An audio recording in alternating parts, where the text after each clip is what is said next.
Mula sa mga kapwa nila pulis hanggang sa mga ordinaryong mamamayan, buong bansa ang nagluluksa sa pagkasawi ng 44 na pulis sa engkwentro sa Mamasapano, Maguindanao.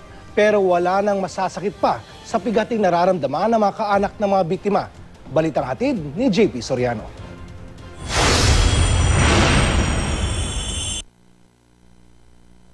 Kita pa sa mga kuhang ito ng isang source na nakapasok sa encounter site ang mga nakakalat na labi ng mga namatay na miyembro ng PNP Special Action Force. Kabilang sa kanila si Senior Inspector Max Jim Tria na ayon sa MINF ay huling napatay sa mga SAF. Katunayan, may hawak pa siyang 2 granada ng matagpuan.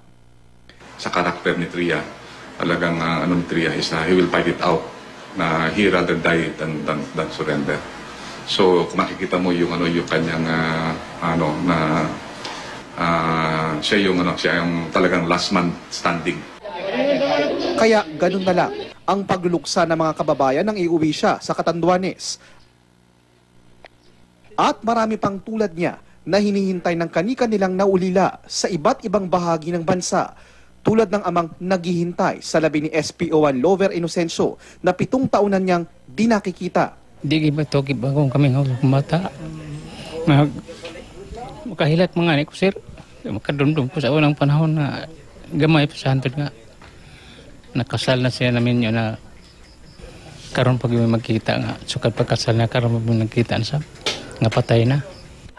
At ang buntis na may bahay ni PO3 John Lloyd Sumbilya, bukod sa mga naulila, buong bansa ang nagluluksa. Sa gate ng Camp Crame, marami ang mga bulaklak at kandila. Habang ang mga dumaraang motorista sa harap ng interfaith rally na ito, bumubusina bilang pakikiramay. Sa Zamboanga, may mga nagsuot ng itim o nagbalot ng itim na ribon sa kanilang lugar. Kanya-kanya ring tanda ng pagluluksa ang mga alagad ng batas mula Metro Manila hanggang Isabela, Bohol, Bacolod at Cebu.